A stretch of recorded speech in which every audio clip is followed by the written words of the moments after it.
definition yan. That is the BJT, and the other one is the field effect transistor wherein there are two types also here, classification under the FET, that is the JFET and the MOSFET. So, iwan muna natin si BJT with respect to the DC source. Di ba tapos na tayo doon?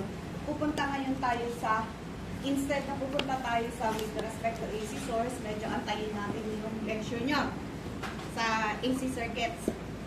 Okay. So, instead, pupunta muna tayo kay JFET with respect to the DC source. So, let us start with, of course, you try to remember, even when we are at the diode, is characterization muna. Pag-aralan natin muna ang behavior, property niya, kasi saan ba siya pwedeng gamitin? Kaya this is, okay, so, our topic for today is therefore JFET. And JFET is what we call the junction field effect transistor.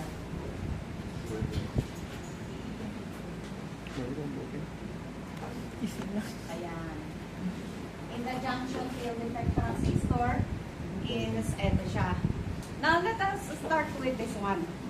Let us start. Kasi ito siya eh.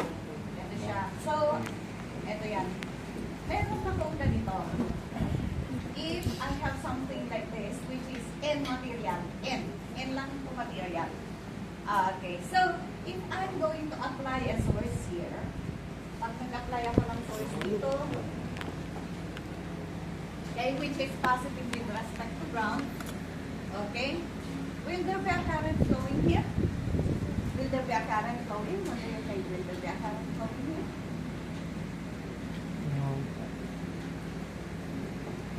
Okay, let me put it this way.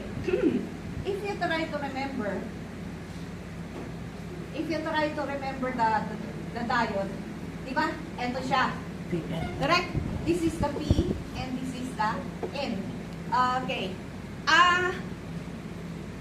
It is the behavior of a P material and N material that when you combine is nagkakaroon ng barrier dito. Because there is a force that is separating the continuous flow of electrons to the holes. Correct? Nagkakaroon ka ng barrier doon, di ba? And we call this one the internal force. Internal. Wala ka naman ina-apply na force, pero nag-recreate ng force between the P and the N material. Correct? Okay, so this is, or what we call, this is the depletion region or the barrier. And how much is this force again?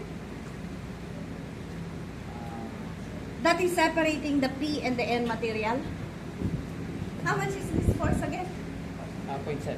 Very good. It is, if it is a silicon, it is 0.7. No. If it is a germanium, it is 0.3. But, if I apply an outside force here, for example, okay, if I apply a force here wherein this is a strong negative force, it will push these electrons to move towards the depletion layer. The depletion layer collapse, correct? Or the junction collapse. There is a continuous flow of electrons. Unlike that, if it is the same thing here, no? This is still P and N, and there is the barrier. Okay, kasi you need to overcome this one. It was overcome by the outside force. Diba? Ni-neutralize niya yung barrier. Tinanggal niya. Right? Correct? And then, if I have here, pero pagka ito yung force ko na in-apply sa kanya, negative, positive dito, anong nangyari sa barrier mo dito? The force, will there be a current flowing? No, there will not be a current flowing because the P, the holes has the tendency to attract to the negative of the source, and the N here, the electrons would be attracted to the positive of the source. Correct? The force. Ayan, kaya ang nangyari tuloy, if this is the depletion layer, is lalong kakapal yan, di ba? As you increase this one, the depletion layer collapse because the voltage that is separating these two, okay, is higher. or mas malakas siya. Did you get that? As you increase this one, you are increasing. Actually, since the current is 0 here, the voltage that you are applying here is the same as the source. Kaya pagka nag-i-increase ka ng source na ina-apply sa kanya, is yung depletion layer mo, the field here increases. Okay? Did you get that? Now, in this case naman, let's go back to this one. And that is also, may I remind you also that ganon din sa BJT, hindi ba? Pag may N, mayroon akong P dito, nagkakaroon ka ng barrier dyan, correct? Okay, and then, nagkakaroon ka, pag naglagay ako ng N dito, nagkakaroon ka talaga ng barrier dyan. Correct? Yan. Kaya, there is a condition so that there will be a current flowing here. Okay? What about this one? Will there be, going back to this one, will there be a current flowing here? What do you think? Yes. Will there be a current? What do you think?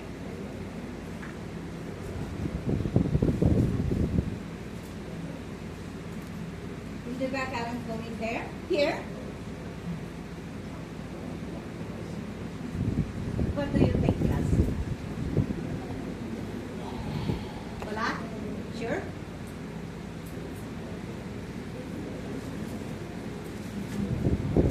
Anyone? Wala? Okay. Meron bang nagsasabing meron? Okay. You take it safe. That's a very good guess. Anyone na sinabing meron? Ikaw, meron? Meron po. Bakit? Nag-attract po yung negative kasi positive po. Tapos yung negative po ng source, pinutulak niya po para pupunta sa positive. Okay, wala kasing barrier. Yan, very good. Wala kasi, very good guess. Kasi, okay, wala kasing barrier. Di ba? It is just the resistance of the material. It is just the resistance of the material. Okay? Kaya naglagay ako ng resistance yan kasi yung resistance nito ay mababa lang. Kaya there would be a flow of current. Whether ilagay ko dito, negative, positive, ay ganun pa rin. It is, what changes? Pagka nilagay ko, negative dito, negative, anong mangyayari lang? Direction lang ng current. Kasi the electron flow here will go from here to here. Okay? Did you get that? What about if it is a P? Ito, P. Gagawin ko P.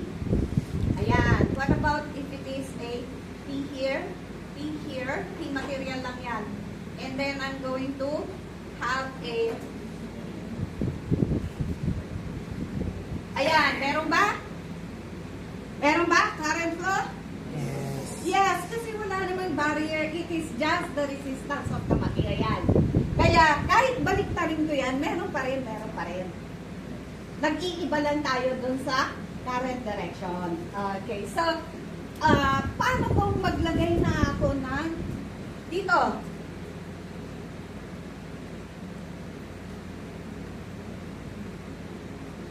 P, material. Pag naglagay ka dyan ng P material, of course, nagkakaroon ng barrier. Correct? Automatic yan. Kasi property yan. Pagka pinag-combine niya, I think I explained that one before. Correct? Ayan. Di ba? Nagde-develop kasi dyan ng force dito yan. So, nagkakaroon ka ngayon ng barrier between.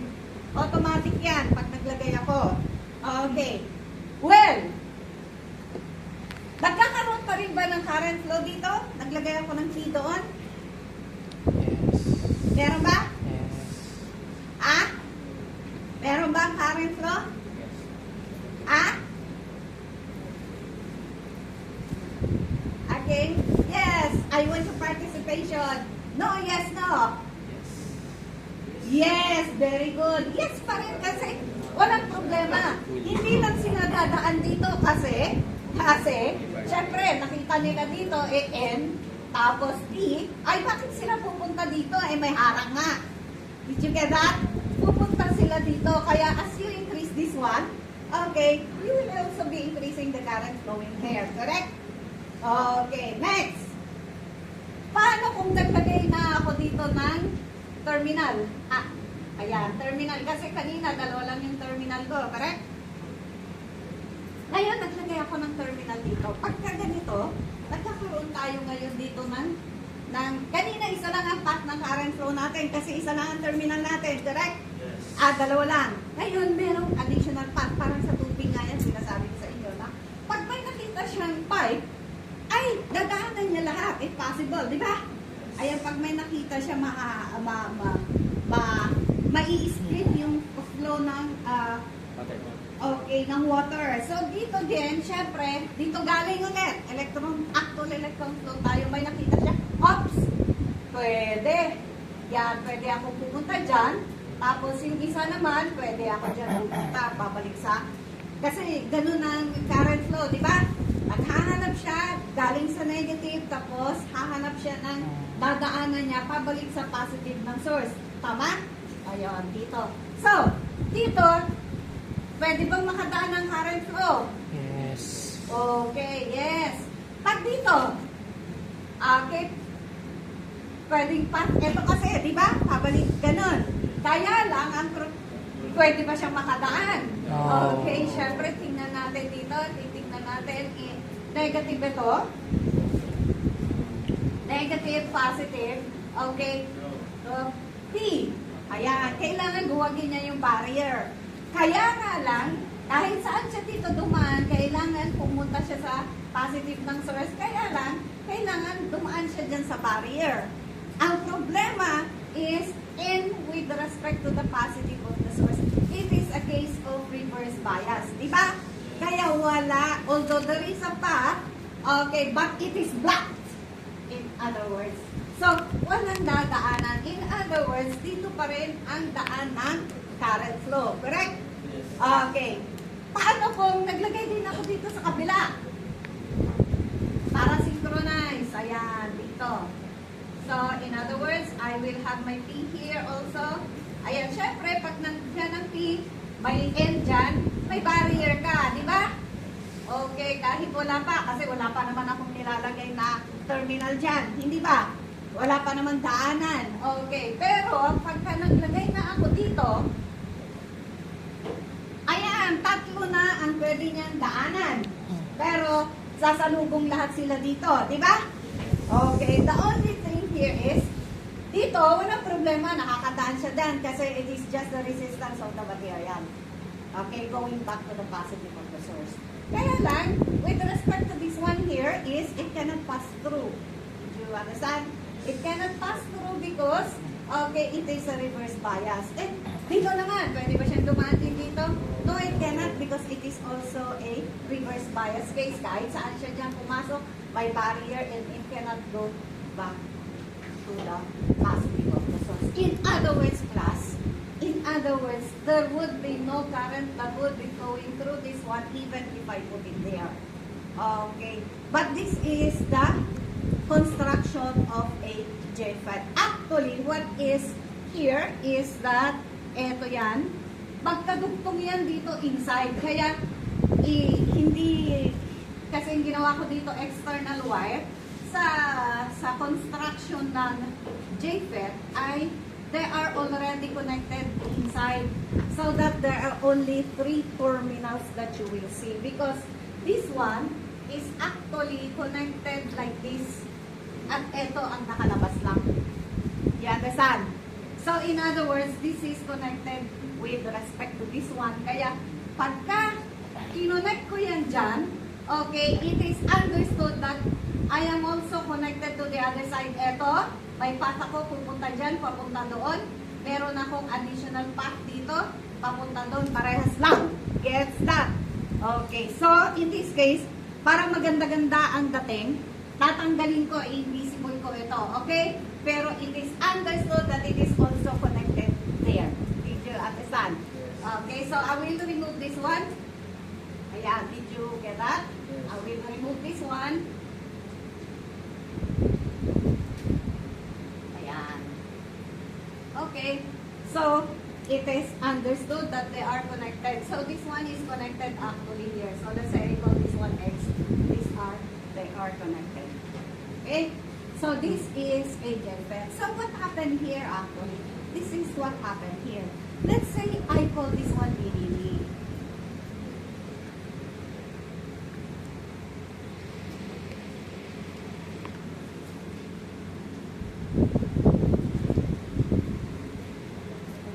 Let's say I call this one VDD, and let's say I call this one D terminal. Terminal, ibig sabihin yung ends ng ano mo, ng material mo. JFET ito. End ng JFET. Let's say I call this one D, and let's say I call this one S, and let's say I call this one G. There are 3 terminals. So, if this is a JFET, what happens here? Okay, from 0. Pag 0, wala akong voltage, ganyan ang itsura niya. Together? Wala. Yung internal force mo na dyan. Okay? Now, yung field mo dyan is ganyang kakapal. Okay? And what happens if I'm going to increase this one? Ayan. If I'm going to increase this one, class, okay, now if I have a resistance here, of course, the voltage, let's say the voltage across this one is, we call this one VDS. Kasi DS, and this is shorted, correct? So this is VDS. So if that is VDS, okay, as I increase this one, okay, you are of course increasing the voltage. Kasi nga, di ba? Voltage, Kirchhoff's voltage law, di ba? Napanood nyo na pag lumaki ito, syempre lalaki din na to, di ba? Okay, and the voltage, as you increase the voltage here also, the current also increases. Okay? In other words, the current will be flowing here, the current flowing there. Okay, so let's say, since this is D, let's say the current that would be flowing here is, I'm going to call it ID. There is only one current here because it cannot pass through this point here, correct? So let's say the current that would be flowing here, and this is the conventional flow. And not conventional flow, the electron flow, the actual flow. So if this is ID, I will call this one ID. What happened here is, as I increase this one, the voltage across the terminal, kasi pinag-aaralan natin yung voltage na ina-apply natin dun sa terminal ng transistor, ng diode, ano ba yon? At saka, ano ba ang current na nagpo-flow sa kanya? So, as I increase this one, you are increasing also the voltage across this one, and at the same time you are also increasing the current. So if I'm going to plot it here, class,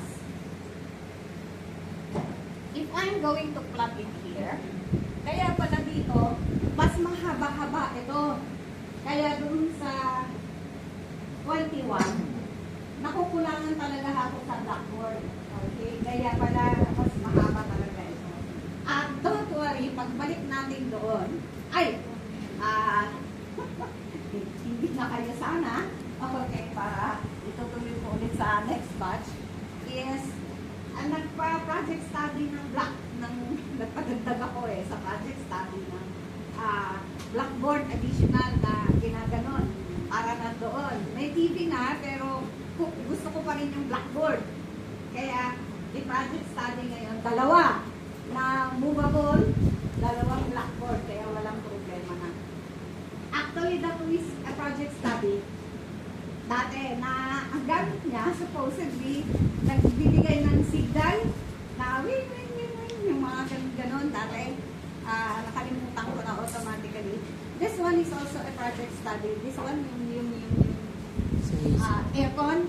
Sa 21, yung aircon doon, project study din doon. Hindi na tayo nag-aantay sa makapasang comment ako. Nag-aantay galing sa gobyerno kasi nga naubos. Mga tarantadong mga politiko yan. No. Ayan.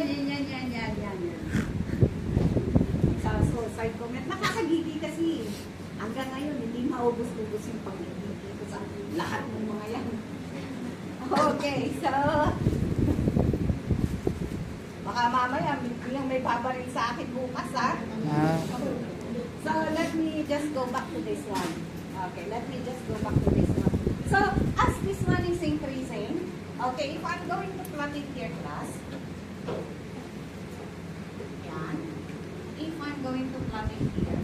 So, this is, again, remember sa transistor, sa BJT, di ba? BCE with respect to IC, correct?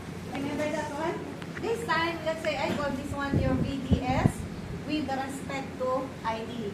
In other words, the voltage that is applied at the output side, okay, with respect to the output current. Remember again that just the same, just like in the BJT, okay, we refer to this one as the output side. We refer that one to the input side. Okay, so here, okay, as I increase this one, I am also increasing the current. So it is just something like this, class. Nag-i-increase din. So increase kaya lang steep. Okay, kasi ang nagbablock lang sa kanya, it is just the resistance of the material. Kaya ang tawag natin dito actually is ohmic. Ohmic region. Ayan. But the thing here, class, but the point here is, okay, habang nag-i-increase ang voltage dito, nag-i-increase dito, walang current na nag-flow dito, nag-i-increase ang current flow mo dito, walang current dito. Kaya lang, what happens to the depletion region? Sabi ko nga sa inyo, kumakapal ito habang ina-applyan ko ng mas pag tumataas itong voltage natin. And this is what happened here also. Ayan, this is what happened is, as the voltage is, di ba kasi connected siya sa source, correct? Yes. Kasi ito siya, at ito yun, di ba? Completos ricados, may pa. So, in other words, the current flowing here is increasing, but at the same time, the depletion layer here is, actually pag ganyan, okay, is also increasing as you increase. Ayan, ganyan, nag-i-increase din. Okay? So, nag-i-increase, nag-i-increase, nag-i-increase, nag-i-increase, nag-i-increase, until such time that it is nearly touching each other. So, at that point in time, sumisikip yung dadaanan ng current. Get that? So, there would be a point in time wherein, okay, naggaganyan na siya eh. In other words, the voltage is increasing but there is a lesser increase in the current. Kaya medyo gumaganyan na siya. Gumaganyan na siya. So, and there would be a point in time that it would stop increasing. Ayan yan. So that, okay, you are increasing the voltage pero the current stops increasing. Ito siya. Okay?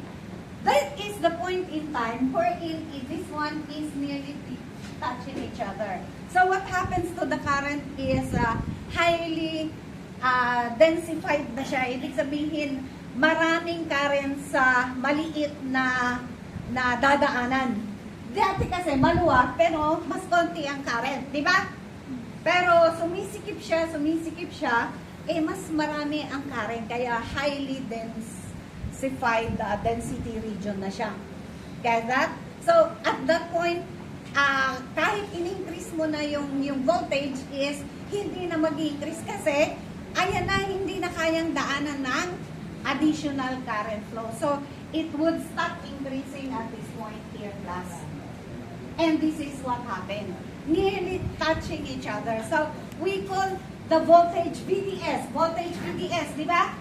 We call the voltage VDS. There would be a point in time that when it stops the current increasing, we call the voltage here, let us identify this one, and this is what we call the VP. It is not a peak voltage. We call it the pinch voltage. Kasi parang pinch. Pinch mo siya at halos magsara na siya. Did you get that? Okay. And the highest current, the highest constant current that it reaches is what we call the IDSS. Did you read this one? Sabi ko, basahin? Hindi. Hindi ano. Sabi ko sa inyo, basahin nyo eh. So, kasi, inalagay ko dito, pero, basahin nyo ang definition. Did you understand? Oh, eto yun. So, this is what we call the IDSS. Okay. We call that one the IDSS. Now, at this instant, let me go back to this one. There is no current that is flowing here. Okay, will there be a voltage that was applied here from gate to source? Gate. Ang tawag kasi natin dito ay G. To source, to S. Meron ba? Meron voltage? From gate dito, meron ba? Meron? O wala?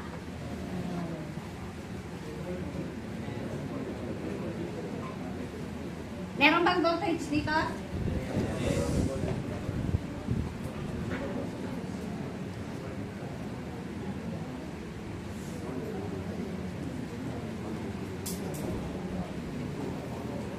Okay, actually si Mr. Gumosyo lang ang nakasabi sa akin. Yung mga naunang section na panay yes. Wala! Siya lang ang nagsabi na no. Kaya sabi ko, plus 2. Okay. Bakit no? Eh di ba, may voltage ka galing dito. Pero with respect to this one here, is shorted yan. Shorted gate to source. Di ba? Ito yan. Ito the left side. Anong nakita mo? Shorted wire. Correct? Oy, so siya lang ang okay. Did you get that? Did you understand? Okay? Ha? Di ba shorted ito? Meron kang voltage galing dito, pero as far as the voltage across this one is concerned, hanggang dito meron, papunta doon. Pero dito mismo, meron ba? Wala, kasi that is shorted. So, at that point, okay, we call this one the input side, and the voltage from this point to that point. Let's say we call this one VGS. VGS is, this is equal to 0. Di ba 0? Shorted. Okay, so this is your VGS is equal to 0. Do you remember? You remember the did you remember the BJT? Sa BJT, ang output natin si VCE with respect to IC at ang input natin si IB, correct? Okay, this time it is the voltage VGS. Okay? Good. At least ay gusto ko yung nagre-response. Ibig sabihin, nakikinig. Okay? Ayan. Yun lang. So, that is, it is equal to 0. So, next. Next. Okay. Paano kung binakpot ko sa 0? Binalik ko sa 0 ulit. Di wala ulit. Buburahin natin ulit. Diba? Okay. So, pag 0 ulit yun, yan, siniro ko ulit. Wala ulit.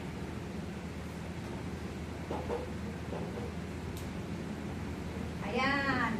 Wala ulit. Eto. So, anong nangyari pag 0? Wala na naman akong voltage source. Diba? Voltage outside 4. So, wala ulit ito.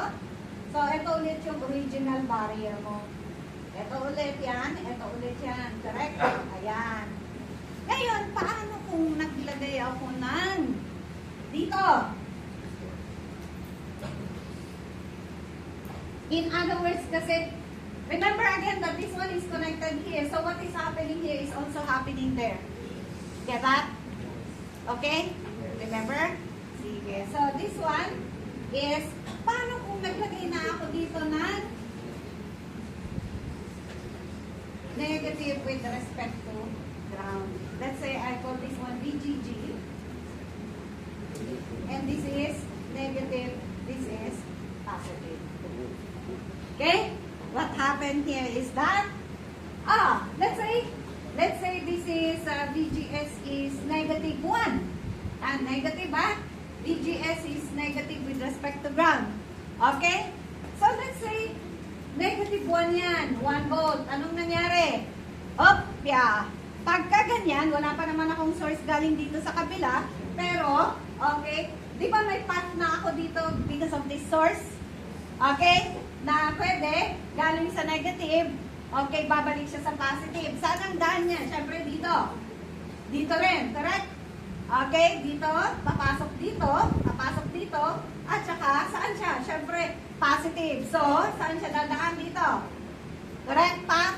At pabalik sa positive down source. Correct? The thing here is, may current ba? May current ba na mag-flow? Wala, kasi this is negative with respect to the P.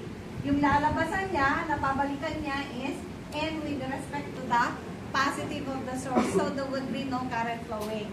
But the thing here is, walang path ng current flow. Kaya lang, since meron akong inilagay na voltage dyan, nagkaroon ka ng depletion. Okay, lumaki yung depletion layer mo. Did you get that? Okay, lumaki. So, in other words, lagyan natin siya dito. Okay, meron ng ganyan. Okay? Yan, meron ng ganyan. Wala kasi tayong blue para marami tayong ilalagay. Ayan. Tapos, okay, eto naman. Paano kung in-increase ko na ito? Diba? From 0, maglagay na ako dito. Siyempre, wala pa rin current flow dito. Pero, okay, kasi negative with respect to the P, positive with respect to N. Di wala pa rin, syempre. Okay, the thing here is, ang current flow mo lang, pag ganyan, papunta dito. Correct? Okay, so in other words, there will be a current flowing as you increase this one because this is also increasing. So, the thing here is, nagagaganyan yan. But the point here is, since meron ka nang nakalagay dyan na barrier, is mas malaki na kaagad yung barrier mo. So, in other words, as you keep increasing this one, syempre, nag-i-increase ulit yung barrier mo. Correct? Okay, until such point in time that, okay, as you keep on increasing here, is, oops, narating niya ulit yung, okay, yung pinch of point wherein, okay, it is nearly touching again each other. Kaya lang, this time around, mas maaga na. Kasi may partida na tayo na field doon, na initial field. Did you get that? Aside from its characteristic dito, is meron na kaagad because of the negative 1 volt here. So, mas maaga, hindi siya makakarating at that point. Mas maaga ngayon siyang mag-constant current flow. Okay, so eto na siya. Eto na siya, eto na siya. And this is, okay, at the point wherein your VGS is equal to negative 1 volt. Okay? Questions at this point, class? You understand? Ngayon, paano kung back to 0?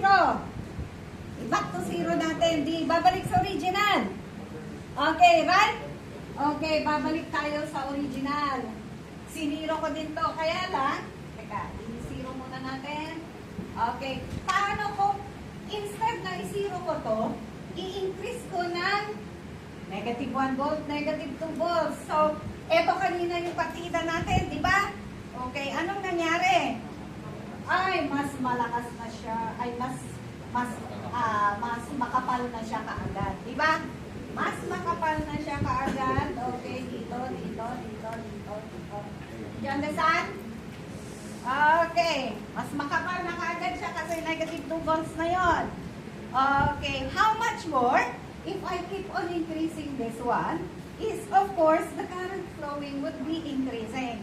But the point here is, okay, so it is increasing again. From 0, it is again increasing. Kaya lang, okay, this one is also keep on closing in. Diba? Nagka-close din siyang ganyan.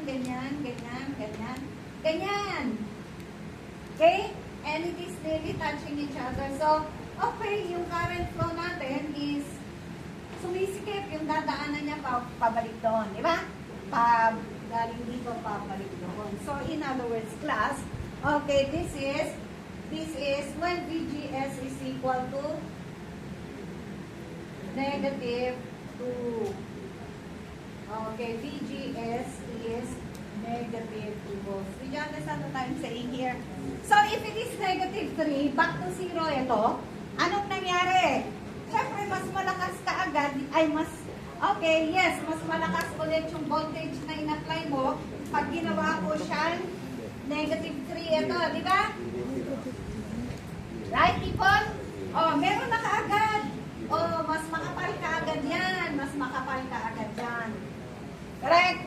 So that if I increase this one, okay, it is increasing again, but then, okay, mas mabilis na nag-close siya, mas maaga. Did you get that? Okay. But the point here is, okay, there would be a point in time wherein this is strong enough. Strong. Okay, there would be a point, let's say negative 4. For example, negative 4 volts in this one. Na hindi ko pa nga ini-increase yan. Okay, it is already nearly touching. Ayan.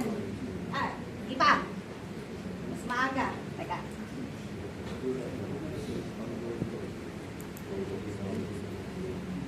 Ayan. Okay? Now, it is nearly touching each other kaagad siya. So, in other words, pag itry ko ng increase yan, ayan. So, hindi pa naman sarado yan. Ah, okay? Hindi pa naman sarado. Kaya na, at the point na i-start ko siyang i-increase ito, sarado kaagad yan. Kaya, walang current na nag-flow. Kasi, the moment, eto yan, the point here is, hindi ko pa in-increase yan, pero ganyan na siya kaagad. There would be a point in time wherein the VGS is very strong so that it is nearly touching each other so that when you increase this one, it closes. So that, nag-close siya kaagad, wala nang flow ng current. Okay. This is the point wherein, okay, eto na. So, for example, at the point, let's say VGS is the one that makes it close. Okay, VGS is equal to negative 4 volts. We call this one the VGS off. Okay, so VGS off is the point wherein there is no more current flowing. No? And normally, your VGS off is, di ba, pagka sinabi kong VGS off, nearly touching each other, di ba? At the point wherein your VP is equal to VGS off. So, in other words, class, in other words, your VGS at that point, VGS off, is equal to the pinch of voltage. Kasi, nung mag-increase na ako dyan, italag ko, nagsarado na siya. Okay? Okay, so this is the characteristics of a diode. Kaya nga, sabi nga ni Boltzmann, ni Kamparing Boltzmann, sabi niya, ang ano daw, ang FET, J-FET in particular, is para daw yan tubig, daloy ng tubig. Na pagka I will borrow it. Di ba siya Yung sinabi niya, na pag eto si tubig, at meron tayong gripo, gripo daw ito, gripo, sa saraduhan yan, di ba? Ay, hindi lang ako magaling mag-drawing dyan, ha? Pero imagine, ayan, na eto yan, si Barbula, hindi ko alam paano si Barbula, hindi ko pa naman nabuksan yun, si Barbula, is, di ba may dumadaloy dyan na tubig? Pag ganyan dyan, di ba? Lumalabas dyan na tubig. Tubig, electron. Dyan sa tubig na ito is, pagka binubuksan ko ito, dumadami ang tubig. Habang isinasara ko, tinatitling ko, okay, pumupunti ang tubig. At the point na sinarakot siya, walang tubig na lumabas. In other words, imagine that this is the gate. Siya ang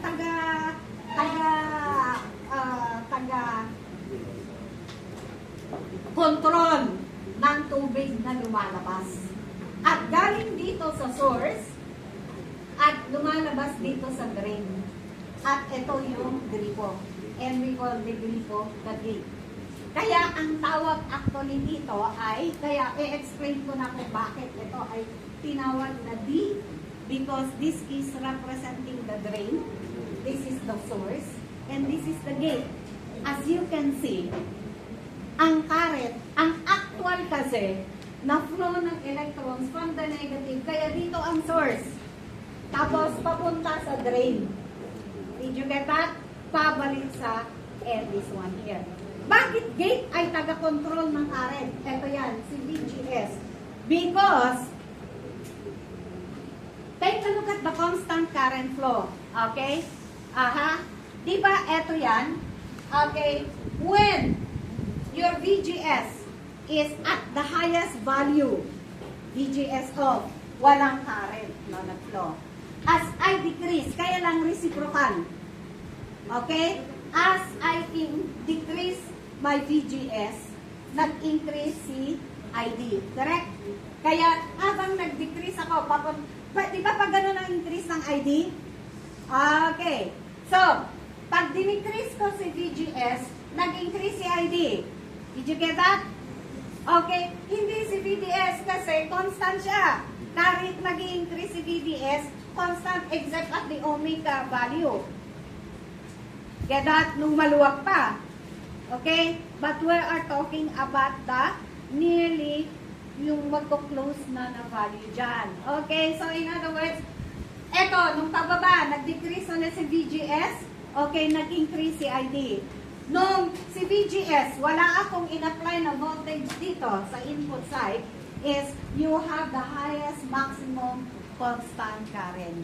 Kaya, inahin tulad sa ganito. Kaya lang reciprocal. As you increase your VGS, you are decreasing the current. Or put it another way, nag-i-increase si current habang nagdi-decrease si VGS. Gets? Okay. So this is a JFET.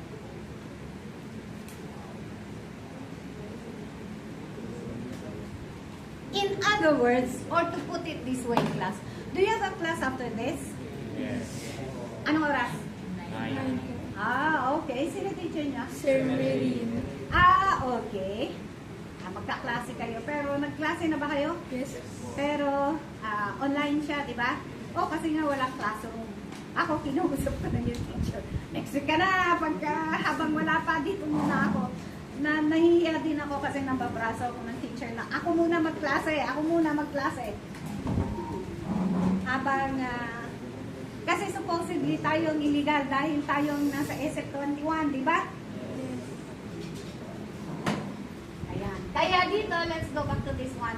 Kaya in other words, class, okay, if you try to remember, is there is a direct connection or direct relation of your ID with respect to sa VGS. Si VGS ang nagko-control kay ID. So that, okay, if we show this relationship in terms of a graph, it is something like this. I-drawing naman natin ang relationship ni ID with respect to VGS. Okay? The output current with respect to the input voltage. So, eto na si ID, gagawa tayo ng graph na si VGS. Si VGS, ano siya? Diba negative siya? Negative with respect to ground. Kaya sa pag-negative, saan natin ilalagay? Sa right o sa left?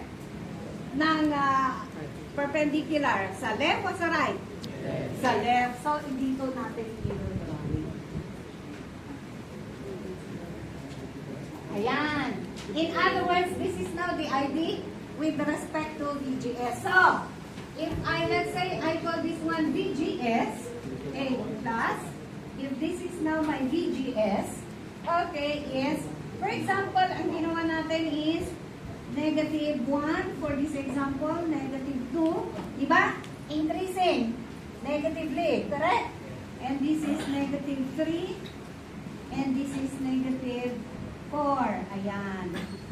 And that is, or this is the case here. So if we're going to plot using this one as our ID, and this is our VGS. Ngayon, okay, as was shown from here, dito, nung si VGS is equal to 0, okay, VGS is equal to 0, ID is, di ba, ito yung ID. Ang value niya ay ito, di ba? So, how do we plot again? How do we plot? No, is, okay, get the intersection, di ba? So, if I get the intersection, your ID is equivalent to IDSS. So, this is this one here. But, ano ang value ni VGS? So, 0. Saan si 0? Ni VGS. Saan yun? Saan dito? Dito, dito, dito, dito? Dito, hindi ba? So, in other words, VGS is equal to 0. Ito yung intersection niya. So, it is, ay, ano rin pala siya? Black din. Wala tayong blue kasi. Mas maganda sana kung may iba. Tsaka na lang natin to. Si Red. Parang si Red ay nang aaway. Okay. So, and that one. And the next one is, when ID is equal to negative 1, VGS is negative 1, si ID ay ito ang value niya, hindi ba? Okay, so, and negative 1, so ito yun, hindi ba? Okay, if I'm going to plot this one, and it is equivalent to this much, correct? Correct? Ayan. Di ba? Yan, that's another point. When VGS is negative 2, your ID is equal to this much. Diba? Ito yan.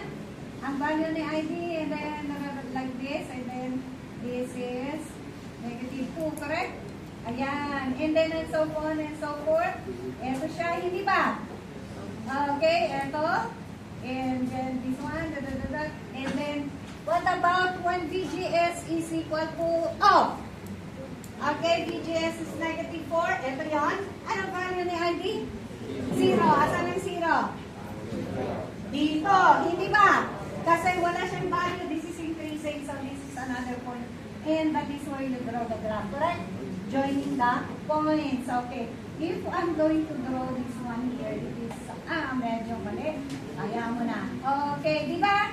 Kunyari ito, at kunyari yun. Hindi ba?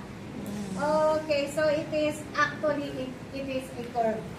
And this curve is, mathematically speaking, okay, so curve yan. And this is the relationship of your VGS, the controlled variable, controlling variable with respect to the dependent variable. And then they are related by this one.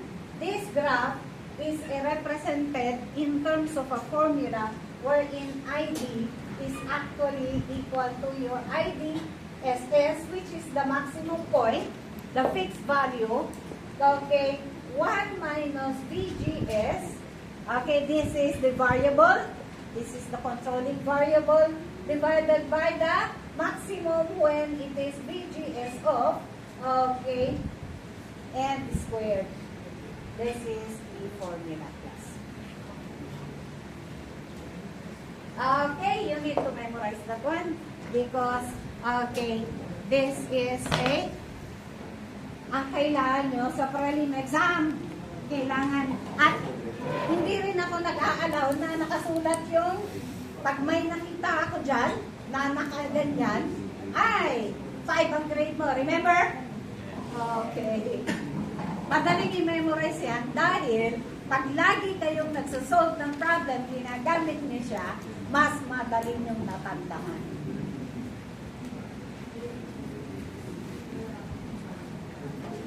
Yan muna.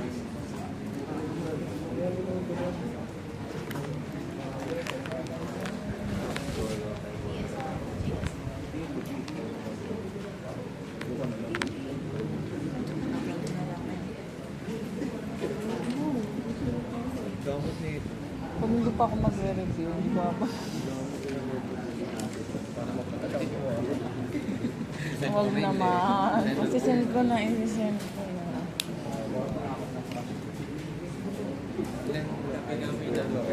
$2.7 Meron ka. $2.25. Ano na mga kapag-GC namin? Naalala ko, just in case na, di ba mismo lang ka natin sa namin sa MS Teams? Apo, ma'am. Pagka mag-MS Teams ulit ako just in case, hindi ko pa binubuksan sa bahay, tinatapat na pa Apo, ma'am. So, ang gagawin ko na lang is i-trial and error for using your data. Apo, apo. Kasi para magta-trial ang ito. Apo. Kung gawin mo, buksan mo na lang pero kahit hindi ka lang. Ah, sige. Pero pag kailangan kita, tatawagan mo kita. Apo, sige po. Para tinatamad pa ako. Habang hindi. Ito tayo. Pero sa Monday,